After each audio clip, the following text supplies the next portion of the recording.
সুপ্রিয় শিক্ষার্থী বন্ধুরা, আসসালামু আলাইকুম। আশা করি তোমরা সবাই ভালো আছো। আমি নবম-দশম শ্রেণীর সাধারণ গণিত নিয়ে আলোচনা করছিলাম।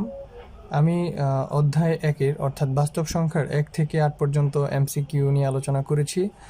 তার পূর্বের ভিডিওতে বেসিক বিষয় নিয়ে আলোচনা করেছি। আজকে আমরা 9 নং প্রশ্নটি সমাধান করার চেষ্টা করব।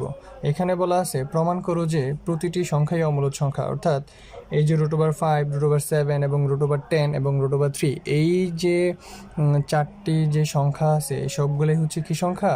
অমূলদ সংখ্যা। সেটা আমাদেরকে প্রমাণ করতে হবে। তো আমরা জানি অমূলদ সংখ্যা হওয়ার জন্য, অর্থাৎ অমূলদ সংখ্যা কারা হয়? যে সকল সংখ্যাকে আমরা চাইলেই p/q আকারে কি করতে পারি না, p/q আকারে প্রকাশ করা যায় না, অর্থাৎ p/q আকারে প্রকাশ করা যায় না, তারাই কিন্তু কি অমূলদ সংখ্যা। যে সকল সংখ্যাকে p/q আকারে প্রকাশ করা যায় তারা কি সংখ্যা? মূলদ সংখ্যা। তো সেক্ষেত্রে আমরা যদি মূলদ সংখ্যা প্রমাণ করতে যাই, আমরা সর্বপ্রথম ধরে নিব যে অর্থাৎ আমরা যদি এই অংশটুকু অর্থাৎ √3 দিয়ে যদি প্রমাণ করি, কারণ সবগুলো প্রায় একই রকম, একটা ম্যাথ করতে পারলে বাকি সবগুলোই তোমরা সলভ করতে পারবা। আমরা ধরে নিব √3 একটি মূলদ সংখ্যা, অর্থাৎ √3 একটি কি সংখ্যা? মূলদ সংখ্যা। আমাদের প্রথম কাজ হবে, আমরা কিন্তু প্রশ্নে যা বলছে আমরা কিন্তু তার ঠিক চরম বিরোধিতা করছি। কিরকম বিরোধিতা করছি? সেটা হলো, প্রশ্ন দাবি করতেছে সে √3 একটি অমূলদ সংখ্যা, কিন্তু আমরা দাবি করতেছি যে না, সে একটি কি সংখ্যা? মূলদ সংখ্যা। আমরা যে কোনোভাবেই হোক আমরা এটাকে মূলদ সংখ্যা প্রমাণ করার চেষ্টা করব, এবং যদি দেখি যে মূলদ সংখ্যা প্রমাণ করতে ব্যর্থ হই, তাহলে ধরে নিব সে একটা কি সংখ্যা? অমূলদ সংখ্যা। আশা করি বুঝতে পেরেছ।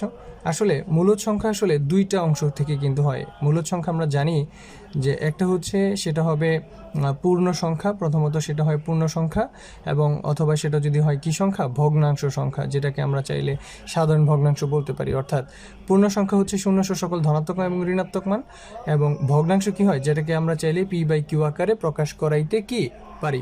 অর্থাৎ যদি আমাদের কাছে একটা পূর্ণ সংখ্যা থাকে, যেমন ধরো এখানে 3 একটি পূর্ণ সংখ্যা, হ্যাঁ, আচ্ছা 3 কিন্তু পূর্ণ সংখ্যা। আমরা যদি 3 নিচে মনে 1 একটা চিন্তা করি, তাহলে সেটা কিন্তু একটা কি সংখ্যা দাঁড়ায়? ভগ্নাংশ সংখ্যা দাঁড়ায়। হ্যাঁ, এই যে ভগ্নাংশ সংখ্যা দাঁড়ায়, তো সেক্ষেত্রে আমরা বলবো তাহলে পূর্ণ সংখ্যাও একটা কি সংখ্যা হবে? মূলদ সংখ্যা। ভগ্নাংশ সংখ্যা একটা কি সংখ্যা হবে? মূলদ সংখ্যা হবে। আমাদের প্রথম কাজ এই যে √3কে সেটাকে বর্গমূল করা, অর্থাৎ 3কে বর্গমূল করা।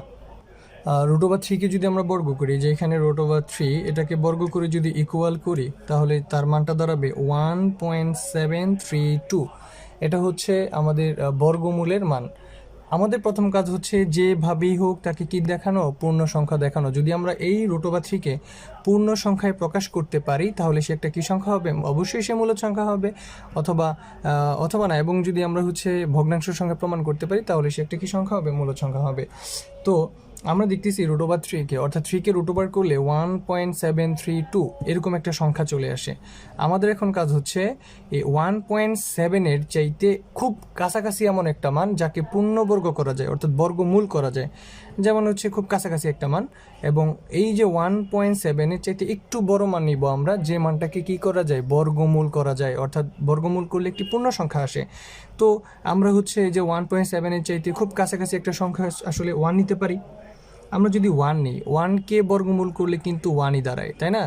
এবং এই 1 থেকে, অর্থাৎ 1.7 থেকে আমরা একটা বড় একটা সংখ্যা নিয়ে নিব, যাকে কি করা যায়? পূর্ণবর্গ করা যায়। তো আমরা এখানে 1-এর পরবর্তীতে 2 নিতে পারি। 2কে পূর্ণবর্গ করা যায় না, অর্থাৎ বর্গমূল করা যায় না। √3 নেওয়া যায় না, √4কে কিন্তু করা যায়। √4কে করলে আমরা কত লিখতে পারি? 2। অর্থাৎ 1.7 চাইতে বড় একটা সংখ্যা কত? 4, যাকে বর্গমূল করলে 2 পাওয়া যাবে। যাকে বর্গমূল করলে কি পাওয়া যায়? 2 পাওয়া যায়। তো সেক্ষেত্রে আমরা এখানে চাইলে কি নিতে পারি বলতো? এই যে এখানে 1, এখানে 3, আর এখানে আমরা 4 নিতে পারি। তাহলে 1, 3, 4, অর্থাৎ 1কে বর্গমূল করলে আমার কত হবে? 1ই হবে, এবং 4কে বর্গমূল করলে শুধু হবে 2। আমরা যদি এখন যেখানে বলবো যে 1 থেকে 3 বড় এবং 4 থেকে 3 ছোট, আমরা যদি বর্গমূল করে দিই, যে 1কে বর্গমূল, 3কে বর্গমূল, 2কে 4কে যদি বর্গমূল করে দিই, তাহলে 1কে বর্গমূল করলে হবে 1, √3কে বর্গমূল করলে হবে √3, এবং 4কে বর্গমূল করলে হবে 2। খেয়াল করে দেখি আমরা 1 থেকে, অর্থাৎ 1 থেকে 1 এবং 2 এর মধ্যে আমাদের কিন্তু কোনো পূর্ণ সংখ্যা নাই। হ্যাঁ, 1 আর 2 এর মধ্যে কি কোনো পূর্ণ সংখ্যা আছে? অবশ্যই না। 1 থেকে 2 এর মধ্যে অসংখ্য সংখ্যা আছে, কিন্তু 1 থেকে 2 এর মধ্যে কোনো পূর্ণ সংখ্যা নাই। যেহেতু 1 এবং 2 এর মধ্যে কোনো পূর্ণ সংখ্যা নাই, তাহলে √3 বাবাজি কীভাবে দাবি করে সে একটা পূর্ণ সংখ্যা? সে কিন্তু কখনোই নিজেকে কি দাবি করতে পারে না? পূর্ণ সংখ্যা দাবি করতে পারে না। যেহেতু সে পূর্ণ সংখ্যা দাবি করতে পারে না, তার মানে √3 অবশ্যই একটা কি সংখ্যা? একটি কি অমূলদ সংখ্যা। অর্থাৎ আমরা প্রথম যেই কেসটা ছিল, প্রথম কেসে কিন্তু আমরা ফেল করে গেছি। অর্থাৎ তার দাবিটাই কিন্তু সঠিক যে আসলে সে একটা কি সংখ্যা? মূলদ সংখ্যা। আমরা এখনও হার মানব না। আমরা এখন দ্বিতীয় নাম্বার যে কন্ডিশন, অর্থাৎ মূলদ সংখ্যা হওয়ার জন্য দুইটা শর্ত ছিল, হয়তো বা একটা পূর্ণ সংখ্যা হইতে হবে, আরেকটা হচ্ছে কি যদি ভগ্নাংশ সংখ্যা হয়। এখন আমরা চেষ্টা করব যে কোনোভাবেই হোক তাকে কী আকারে প্রকাশ করানো? ভগ্নাংশ আকারে প্রকাশ করানো। তো আমরা দ্বিতীয় অংশটুকু চলে যাই। আমরা আসলে ধরে নিব যে √3 একটি কী সংখ্যা? অবশ্যই আমরা ধরে নিচ্ছি সেটা একটা মূলদ সংখ্যা। তাহলে আমরা ধরে নিব তাকে কী আকারে প্রকাশ করা যায়? আমরা ধরে নিব এই যে √3-কে আমরা ধরে নিব সেটাকে p/q আকারে প্রকাশ করা যায়। যেহেতু p/q আকারে প্রকাশ করা যায়, তার মানে সে কিন্তু দাবি করতেছে সে এখন একটা কি সংখ্যা? মূলদ সংখ্যা। আমরা এখন প্রমাণ করার চেষ্টা করব। p এবং q দুইটা সংখ্যা হবে, যেখানে হবে দুটি পরস্পর সহমৌলিক স্বাভাবিক সংখ্যা। অর্থাৎ p q হবে পরস্পর সহমৌলিক স্বাভাবিক সংখ্যা। অর্থাৎ তাদের এক ব্যতীত আর কোনো গুণনীয়ক নাই। অর্থাৎ পি এবং কিউ এই দুইটার এক ব্যতীত আর কোনো গুণনীয়ক নেই, সহমৌলিক সংখ্যা। যেখানে অবশ্যই পি কিউটা অবশ্যই 1 থেকে কি হইতে হবে? বড় হতে হবে। তো আমরা দাবি করতেছি এখন এই যে √3 দাবি করতেছে যে সে অবশ্যই একটা ভগ্নাংশ সংখ্যা, সে মূলদ সংখ্যা দাবি করতেছে নিজেকে। তো পরবর্তীতে আমরা জানি √টাকে উঠাই দিতে হলে উভয় পক্ষে বর্গ করতে হয়। আমরা যদি উভয় পক্ষকে বর্গ করে দিই, √3 হোল স্কোয়ার ইকুয়াল হবে হচ্ছে পি স্কোয়ার, অর্থাৎ আমরা এইভাবেও লিখতে পারি p/q হোল স্কোয়ার। আমরা জানি √ এবং স্কোয়ার হচ্ছে চলে যায়, তো সেক্ষেত্রে থাকবে হচ্ছে শুধুমাত্র 3, আর এখানে থাকবে p square divided by q square.